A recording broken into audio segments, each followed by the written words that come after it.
Bonsoir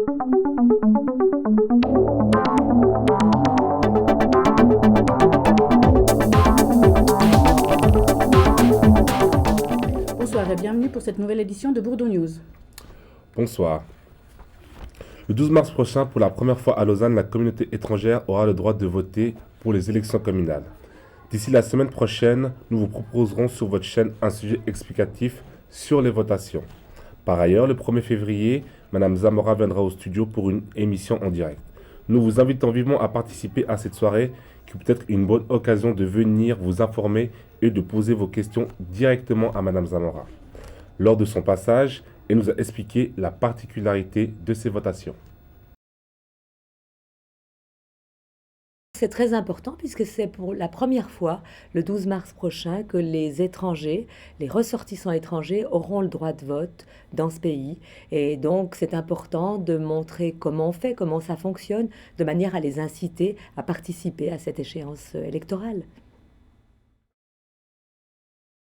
On voit que la participation n'est souvent pas très élevée en Suisse et je crois que c'est important que pour les étrangers, dès la première possibilité au fond, ils s'habituent à participer, à voter, à savoir comment ça fonctionne.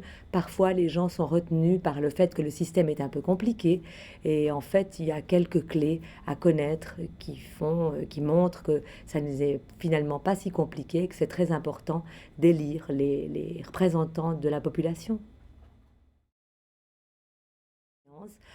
En tout cas, tous les partis politiques ont mis de grandes attentes dans ce corps électoral étranger. On voit que tous les partis politiques, lors de ces élections, s'adressent particulièrement aux étrangers. En réalité, personnellement, je ne pense pas que ça va changer beaucoup. En tout cas, dans tous les cantons suisses qui connaissent déjà le droit de vote des étrangers, on a vu que la première participation ne changeait pas fondamentalement les décisions qui étaient prises. Au fond, les personnes qui votent sont là depuis longtemps et elles sont suffisamment intégrées ou un peu fondues déjà dans la population, ce qui fait que ça n'occasionne pas des grands changements. Mais nous verrons tout ça le 12 mars au soir. J'espère beaucoup qu'il y aura des élus.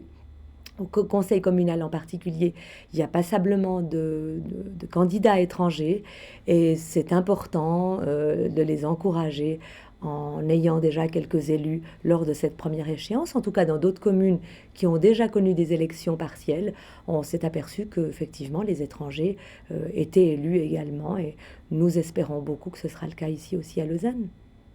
C'est le mercredi 1er février à 17h que Mme Zamora sera sur votre plateau pour répondre à vos questions. À la fin du téléjournal, nous vous proposons des nouvelles réalisations.